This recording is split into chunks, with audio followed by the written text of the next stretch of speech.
ทักทายสบายดีนักลงทุนทั้งหลายเนาะหรือผู้ที่สนใจในการลงทุนก็สามารถเบิ่งคลิปนี้ต่อได้แต่ว่าคลิปนี้จะเป็นประโยชน์อย่างยิ่งสำหรับคนที่มีแอปโบรกเกอร์ IBKR หรือผู้ที่สนใจในแอปนี้เนาะหรือผู้ที่อยากสมัครก็สามารถไปเบิ่งคลิปหน้าซองได้เนาะเพราะว่าข้าพเจ้าเฮ็ดคลิปวิธีสมัครให้แล้วทุกคนสามารถเข้าไปเบิ่งได้อยู่หน้าซองเด้อดังที่บอกไปคลิปนี้มีประโยชน์อย่างยิ่งสำหรับคนที่มีแอปนี้อยู่แล้วหรือคนที่กำลังสมัครก็ดีเนาะมื้อนี้ก็ถือว่ามาอัดคลิปชิวๆมาสอนมาบอกเกี่ยวกับฟีเจอร์หน้าต่างของแอป IBKR ข้าพเจ้าจะมาบอกและก็สามารถเฮ็ดให้ทุกคนนี่สามารถใช้แอปนี้ได้ง่ายขึ้นข้าพเจ้าจะบ่บอกทั้งเบิดแต่ว่าจะบอกส่วนที่สำคัญแล้วก็ในสิ่งที่ข้าพเจ้าใช้อยู่เฮ็ดอยู่เนาะจะมาบอกให้ทั้งเบิดเลยตอนนี้เราอยู่หน้าต่างของโฮมเด้อทุกคนสังเกตทางด้านลมนี่ข้าพเจ้าเลือกโฮมอยู่ข้าพเจ้าจะมาสอนอันแรกนี่หน้าต่างแรกนี่ก็คือทุกคนเห็นรูปตาอยู่ด้านเทิงบ่ทุกคนด้านขวามือถ้าเราคลิกใส่นี่มันจะปิดทันทีเกี่ยวกับงบการเงินเกี่ยวกับราคาหุ้นหรือว่าเป็นจำนวนหุ้นที่เราถืออยู่เงินสดอีกทั้งต่างๆมันจะปิดเบิดแต่ว่าถ้าเราเปิดมันก็จะเห็นทั้งเบิดคือเก่ารูปตาตัวนี้ เวลาเขามาสมิทมันจะบ่มีมาเบิ่งวิธีเปิดให้เฮาคลิกไปที่3จ้ำทางด้านขวาสุดนี่ทุกคนด้านเทิงนี่เด้อมันจะมีรูปตาตัวนี้นะทุกคนเราสามารถเลื่อนปิดได้เนาะนี่ครับปิดมันก็จะบ่มีแม่นบ่แต่ก็เราสามารถเข้าไปเปิดได้เปิดมันจะขึ้นมาเลยรูปตาเห็นบ่นี่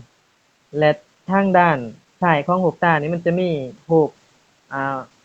แว่นขยายเนาะคือการค้นหาแหละทุกคนเราสามารถค้นหาหุ้นที่เราต้องการได้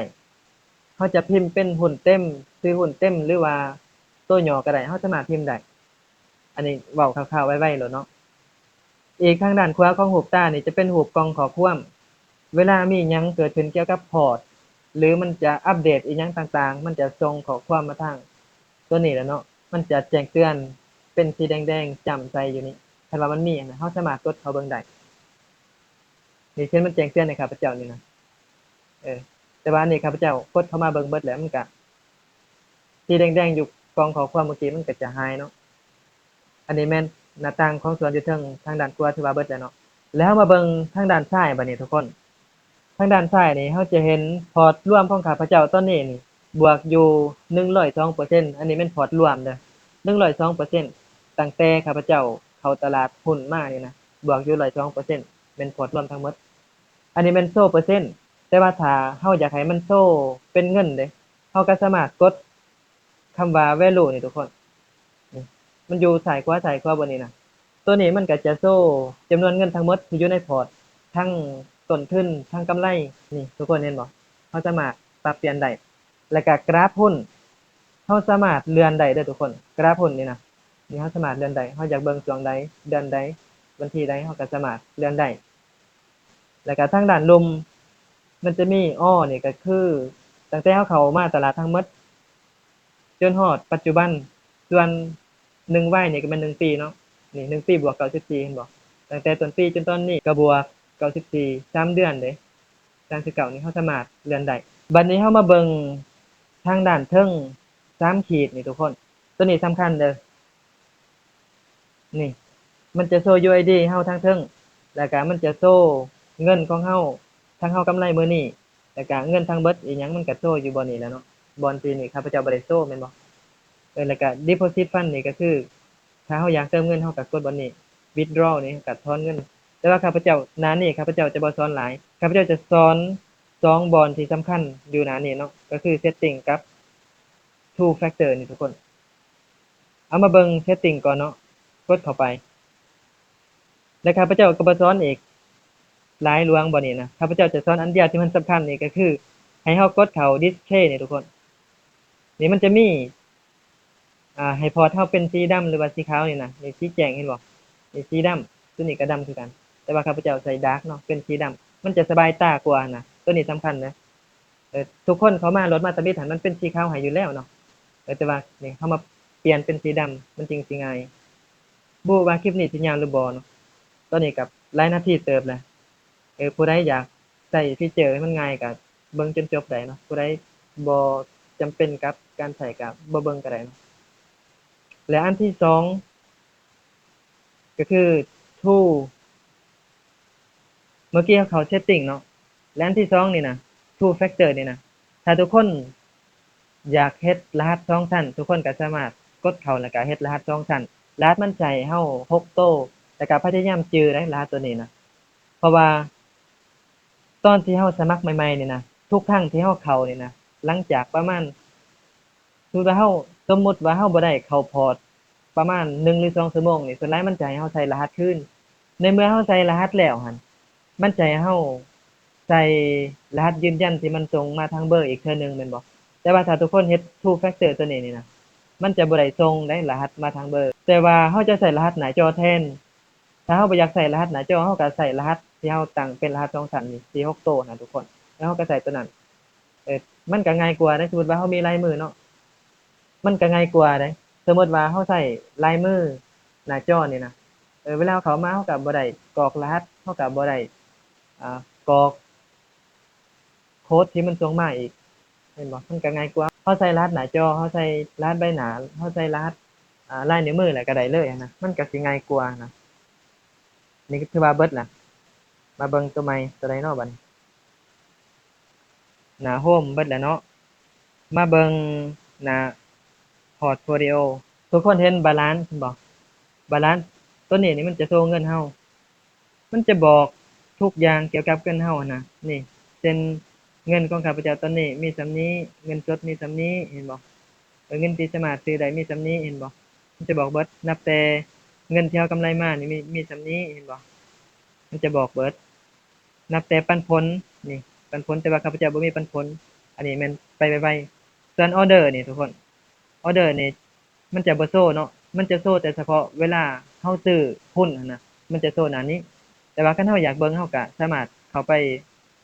all transaction นี่ทุกคนนี่ข้าพเจ้าบ่ได้ซื้อหุ้นเนาะมันก็เลยบ่โชว์แต่ถ้าอยากเบิ่งว่าเราซื้อหุ้นตอนใดมันจะมีเวลาเด้ทุกคนมันมีเวลาสมมุติว่า30วันที่แล้วนี่ข้าพเจ้าซื้อหุ้นหยังนี่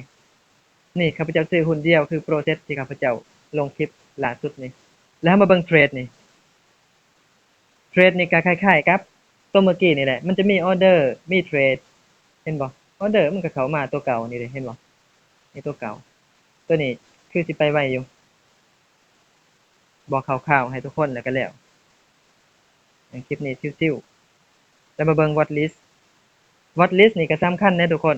เช่น watch list ของข้าพเจ้าตอนนี้เนาะอันนี้แม่น favorite ก็คือหุ้นที่ข้าพเจ้าสนใจเราสามารถแอดทางด้านลมนี่ทุกคนเราสามารถแอดนี่เราก็สามารถแอดเข้ามาสมมุติว่าข้าพเจ้าแอดมาเนาะ UNS นะประกันสุขภาพอันดับ1เอาแอดมามันก็เข้ามาเห็นบ่มันก็เข้ามาอันนี้ My Port ตัวนี้แม่นเราเพิ่มเองเฮ็ดเองเด้นี่ทุกคนแต่ว่าอันนี้ที่ข้าพเจ้าเฮ็ด My Port นี่ก็คือข้าพเจ้าอยากรู้ว่าข้าพเจ้ากำไรเท่าใดรวมหุ้นนี่กำไรรวมเท่าใดและกำไรเฉพาะมื้อนี้เท่าใดข้าพเจ้าอยากรู้ข้าพเจ้าเฮ็ด My Port โดยเฉพาะเนาะแล้วก็เอาหุ้นที่มันอยู่ใน Portfolio เราหั่นน่ะมาค้นหาไสมันก็มาแอดไสมันก็โชว์ขึ้นอยู่หน้านี้เนาะแล้วก็ถ้าเราอยากให้มันมีออกมาจังซี่เด้สมมุติว่าเราอยากได้รายอุตสาหกรรมเด้เราก็สามารถคลิกไปที่เลขบวกนี่ทุกคน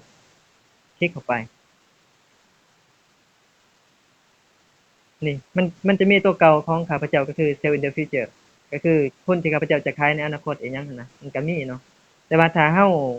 บ่มีตัวนี้นี่นะเราก็สามารถคลิกใส่ทางด้านลุ่มก็ได้นี่ New Watch List นี่คลิกใส่แล้วก็ใส่ชื่อเราอยากใส่ชื่อหยังก็ใส่ไป Text ซะเนาะใส่หุ้น Text ซะเซฟออกมาเบิ่งเห็นบ่มันก็จะขึ้นมาถ้าเราอยากได้เราก็แอดใส่หุ้น Text สมมุติว่าเนาะหุ้น Text เอาใส่Microsoft ซะสมมุติว่านี่ Text สามารถเพิ่มได้อีกหลายๆอันถ้าอยากเพิ่มตัวใดก็เพิ่มใส่เนาะสมมุติว่าถ้าเราอยากแก้ไขเด้หรือว่าอยากลบเด้เราก็มาคลิกใส่3จั่มทางด้านเทิงนี่ทุกคนนี่เราสามารถแก้ไขได้เปลี่ยนชื่อได้ถ้าอยากลบก็คลิกใส่ manage tab นี่ทุกคนเห็นบ่สมมุติว่าข้าพเจ้าอยากลบตัว text เมื่อกี้เนาะข้าพเจ้าก็ลบเห็นบ่มันก็ออกล่ะออกมาต้องเซฟนี่ text ก็หายแล้วเด้แล้วสมมุติว่ามีหุ้นแนวนี้ที่เราอยากเอาออกเนาะเราก็คลิกไปบอนเก่าทุกคนก็คลิกไปที่ edit นี่สมมุติว่าข้าพเจ้าอยากเอาออก UNS เนาะเราก็ลบใส่กดออกแล้วก็เซฟคือเก่ามันก็ออกถ้าอยากเพิ่มหลายๆเราก็สามารถเพิ่มได้เลยเด้อทุกคนตัวนี้เอาง่ายๆเลยเนาะส่วน market ตัวนี้ข้าพเจ้าบ่เคยใช้ถ้าใช้ก็มีแต่คนหาหุ้นนี่คือเก่านี่เด้บ่มีหยังหน้านี้และอันสุดท้ายที่ข้าพเจ้าจะบอกมื้อนี้เนาะเอามาเบิ่งพอร์ตโฟลิโอก็คือหน้าพอร์ตนี่นะทุกคนของทุกคนหั่นถ้าเขามาทำอิฐหั่นมันจะบ่มีนี่ AVG Price นี่นะตัวนี้นี่นะมันจะบ่มีได้นี่เราสามารถคลิกใส่ได้เด้อ Change นี่ก็คือเปลี่ยนเอาสมมุติว่าตัว CSG นี่นะเปอร์เซ็นต์นี่ทางด้านขวาสุดนี่ทุกคนเอาตอนนี้นี่ข้าพเจ้าจะมักใช้แบบนี้อยู่แล้วเนาะเพราะว่าจากที่ลบหลายเปอร์เซ็นต์ลบหลายมาฮอดทางด้านลบนี่ก็คือบวกหลายมันก็สิเฉลี่ยกันนั่นน่ะแต่ถ้าเราคลิกอีกบัดหนึ่งนี่ตัวบวกมันจะอยู่เทิงแล้วก็ตัวลบมันก็จะอยู่รุมถ้าเราคลิกใส่อีกนี่เด้มันจะพันเปลี่ยนไปเลยตัวนี้จากตัวเลขน้อยจนฮอดตัวเลขหลายแม่นบ่คลิกใส่อีกนี่เด้จากตัวเลขหลายมาสู่ตัวเลขน้อยมันบ่สนว่าลบกับบวกมันบ่งามแนวนี้แต่ว่าข้าพเจ้ามักใช้ตัวนี้เนาะจากลบเปอร์เซ็นต์หลายจนฮอดบวกเปอร์เซ็นต์หลายราคาเฉลี่ยเราก็สามารถคลิกได้คือกันจำนวนหุ้นคือกันจากหลายมาน้อยคลิกอีกบัดหนึ่งก็จากน้อยมาหลายเห็นบ่ตัวนี้ก็คือกันเห็นบ่จากบวกรายเหรียญก็มาเป็นลบรายเหรียญคลิกอีกก็จะบวกเป็นมันจะกลายเป็นบวกรายเหรียญคือเก่าเนาะแต่ว่าของทุกคนถ้าทุกคนโหลดมาใหม่ๆมันจะบ่มี AVG Price นี่ทุกคนเห็นบ่ของข้าพเจ้ามันมีเนาะเพราะว่าข้าพเจ้าอยากรู้ว่าค่าเฉลี่ยของข้าพเจ้ามันเท่าใดหั้นนะข้าพเจ้าก็เอามาวิธีเอามาก็คือคลิกไปที่3จั่มคือเก่าแล้วมาคลิกใส่ Manage Column นี่ทุกคนนี่ถ้าทุกคนบ่มี AVG Price นี่นะให้ทุกคนมาแอดทางด้านลมนี่แอดใส่แล้วก็ค้นหาอยากได้ตัวใดให้ทุกคนค้นหาตัวนั้นเนาะคือ AVG นี่มันจะขึ้นมาแต่ว่าของข้าพเจ้าใส่แล้วเนาะข้าพเจ้าจะบ่เพิ่มแล้วก็สมมุติว่าถ้าเราอยากเอาออกเด้เราก็สามารถคลิกใส่เลยทุกคนสมมุติว่าข้าพเจ้าบ่อยากได้ AVG Price นี่เนาะคลิกใส่มันก็บ่ได้มานะแต่ว่าข้าพเจ้าอยากได้ข้าพเจ้าก็คลิกใส่เห็นบ่แล้วมันก็ได้แต่ลูกศรตัวนี้เราก็สามารถยับขึ้นได้เนาะลูกศรเห็นบ่ลูกศรทุกคนทางด้านขวาบนนี่นะยับขึ้นได้คือกันเห็นบ่แล้วอีกอันหนึงให้เราเข้ามาในพอร์ตของเรานี่มันจะโชว์หลายอย่างเลยทุกคนบางคนมันก็บ่โชว์เนาะเพราะว่าลูกศรมันบ่ทันขึ้นนี่เด้สมมุติว่ามันอยู่จังซี่เนาะ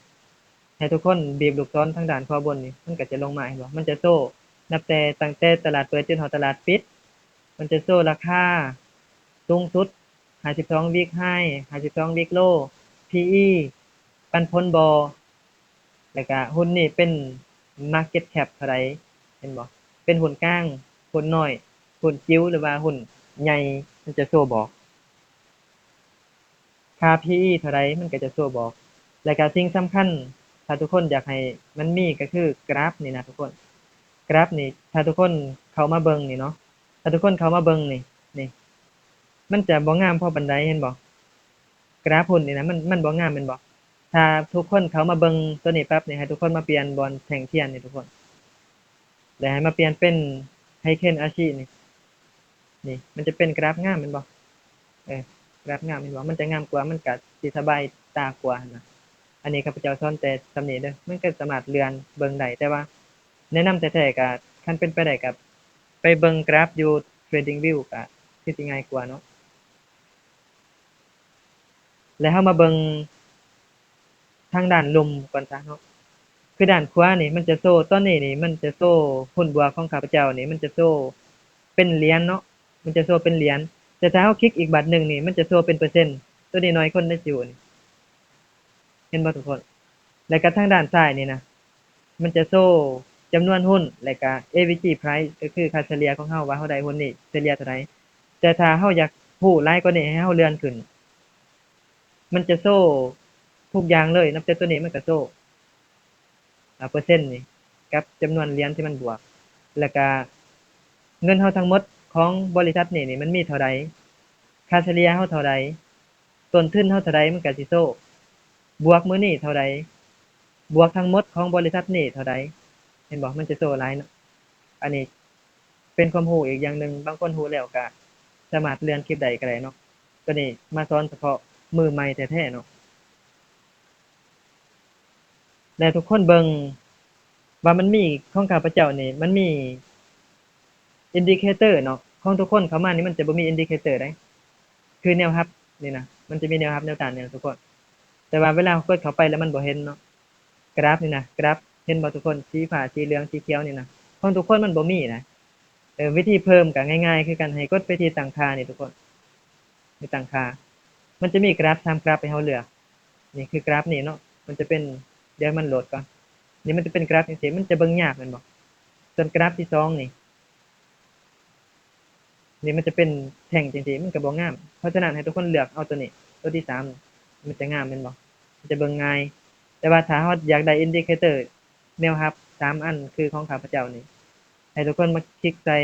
ทางด้านลุ่มนี่เห็นบ่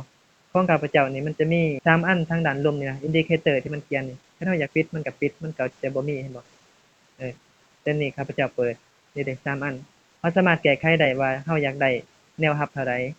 นี่แก้ไขได้แล้วก็ลบออกก็ได้คือ remove นี่แต่ถ้าของทุกคนบ่มีทุกคนก็สามารถไปเพิ่ม add indicator ทางด้านลมนี่เนาะแล้วให้ทุกคนมาเลือก moving average ตัวนี้นี่ตัวที่2นี่ทุกคนจากนั้นให้ทุกคนเลื่อนหาชื่อแบบเดียวคือของข้าพเจ้าก็คือตัวนี้ทุกคน exponential นี่นะ moving average นี่ตัวนี้แต่ว่าของข้าพเจ้าอันนั้นแหล้วเนาะข้าพเจ้าจะบ่ใส่อันนี้ก็แม่นอีกอย่างหนึ่งแล้วก็ถ้าไผบ่ฮู้ก็สามารถมาเบิ่งอีกตัวนี้เนาะ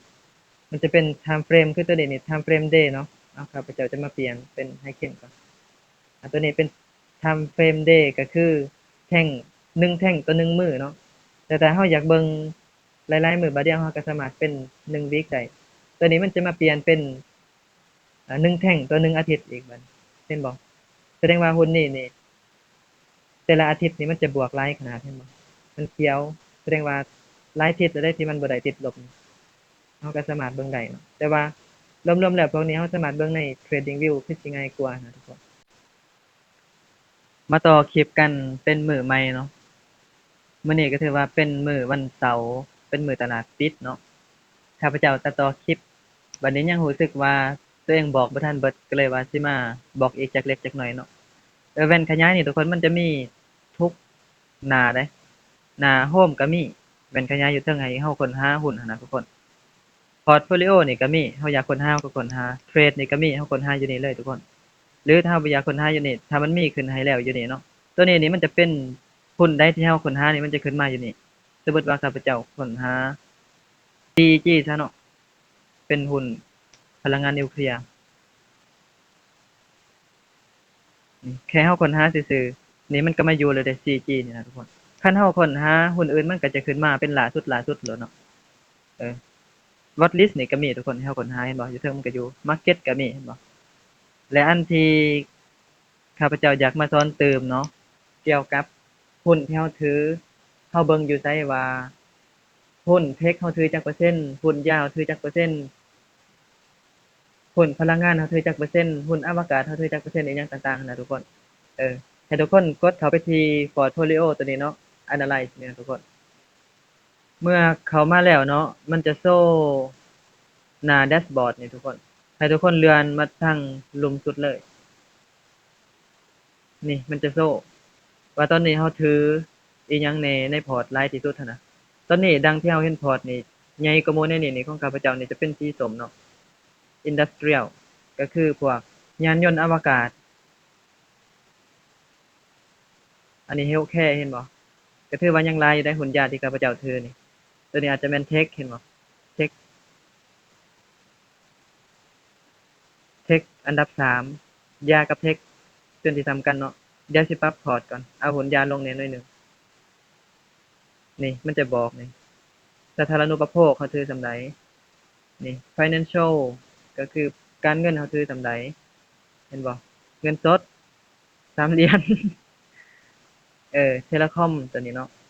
น่าจะเป็นของ Google แหละที่ข้าพเจ้าถือตัวนี้บัดนี้คันเฮาอยากมาเบิ่งพอร์ตเฮาว่าเป็นแนวใดแหน่เนาะมันจะมีอีกบ่อนหนึ่งให้ทุกคนเข้ามาที่รีพอร์ตนี่ทุกคนแล้วตัวนี้มันจะให้เราเลือกว่าจะกดตั้งแต่1เดือนบ่เฉพาะ1เดือนบ่1ไตรมาสบ่1ปีบ่หรือตั้งแต่เข้าตลาดเนาะเอาตอนนี้ข้าพเจ้าจะเลือกเป็น Month to date นี่เนาะจะเลือกเป็น PDF ก็ได้เด้อทุกคนหรือว่าบ่แม่นก็ได้เนาะข้าพเจ้าจะบ่เลือกเป็น PDF เนาะจะเอาตัวทางกลางนี่กดเข้าไปหน้านี้มันจะโชว์ให้เรานี่ทุกคนนี่หุ้นที่เราถือนี่นะเราถือหุ้นอีสังนี่หลายกว่าหมู่ดังที่ทุกคนเห็นนี่นะขออภัยดังที่ทุกคนเห็นนี่นะทุกคนอันดับ1ที่ข้าพเจ้าถือตอนนี้นี่ Rocket Lab เห็นบ่ RKLB นี่ 1,900 แต่ว่าทุนข้าพเจ้านี่น่าจะแม่น600แต่ว่าด้วยความที่มันบวกเนาะจนว่าบวกเป็นพันเพราะว่ามันหุ้นนี้มันบวกของข้าพเจ้าหั่นบวก200ปลายเปอร์เซ็นต์หั่นนะมันก็ขึ้นมาหลายนี่ตามเลยตามนี้เลยทุกคนมันจะมีโต้บวกหลายบวกน้อยโต้ห้องนี่ปันผลเห็นบ่มันจะโชว์เบิดนี่มีปันผลนี่ได้ปันผล 0.07 นี่สดแมวยังหลายกว่า นี่ฟรีค่าคอมมิชชั่นเบิดเท่าใดจังมันจะโชว์บอกเบิดให้เฮามาเบิ่งตามนี้เลยทุกคน